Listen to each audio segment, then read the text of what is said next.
ବ୍ରହ୍ମପୁର ଦ୍ୱାରିକାନଗର ସ୍ଥିତ ବିବେକାନନ୍ଦ ଖେଳପଡ଼ିଆଠାରେ ଅନୁଷ୍ଠିତ ବିବେକାନନ୍ଦ ସଂସ୍କୃତି ମେଳାରେ ରାଜାଧିରାଜ ଦେବରାଜ ସାହିତ୍ୟ ଅନୁଷ୍ଠାନ ତରଫରୁ କବିତାରେ କବିତାର ନୂଆବର୍ଷ ନୂତନ ବର୍ଷର କବିତା ଆସର ଅନୁଷ୍ଠିତ ହୋଇଯାଇଛି।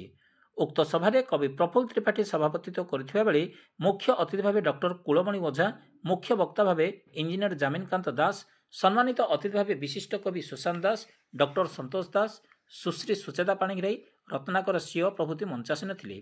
ସେହିପରି ପୂର୍ବ ଅଧିବେଶନରେ ସୁଶ୍ରୀ ସୁରେଶା ତ୍ରିପାଠୀଙ୍କ ସଭାପତିତ୍ୱରେ ଶିଶୁ ସାହିତ୍ୟିକ ନିରଞ୍ଜନ ତ୍ରିପାଠୀ, ବିଶିଷ୍ଟ କବି ନୀଳକଣ୍ଠ ସାହୁ, ବଂଶୀଧର ସେଠୀ, ଇଞ୍ଜିନିୟର ବିଜୟ ମିଶ୍ର, ପଦ୍ମିନୀ ମିଶ୍ର, ବିଷ୍ଣୁପ୍ରସାଦ ତ୍ରିପାଠୀ, କିରଣବାଳା ମିଶ୍ର, ମିହିର ତ୍ରିପାଠୀ ପ୍ରଭୃତି ଅତିଥି ଭାବେ ଯୋଗଦାନ କରିଥିଲେ। 40ରୁ ଊର୍ଦ୍ଧ୍ୱ କବି କବୟିତ୍ରୀ କବିତା ପାଠ କରିଥିଲେ। ସମ୍ପାଦିକା ସୁଧାଞ୍ଜଳି ମିଶ୍ର ଧନ୍ୟବାଦ ଅର୍ପଣ କରିଥିଲେ। ବନ୍ଦନା ମହାପାତ୍ର, ଶ୍ରୀମତୀ ବିରଜା ତ୍ରିପାଠୀ, ଶ୍ରୀମତୀ ଭବାନୀ ତ୍ରିପାଠୀ, ଈଶାନୀ ମିଶ୍ର, ମିହିର ତ୍ରିପାଠୀ, କାର୍ତ୍ତିକ ପାଣିଗ୍ରାହୀ ପ୍ରମୁଖ ପରିଚାଳନାରେ ସହଯୋଗ କରିଥିଲେ।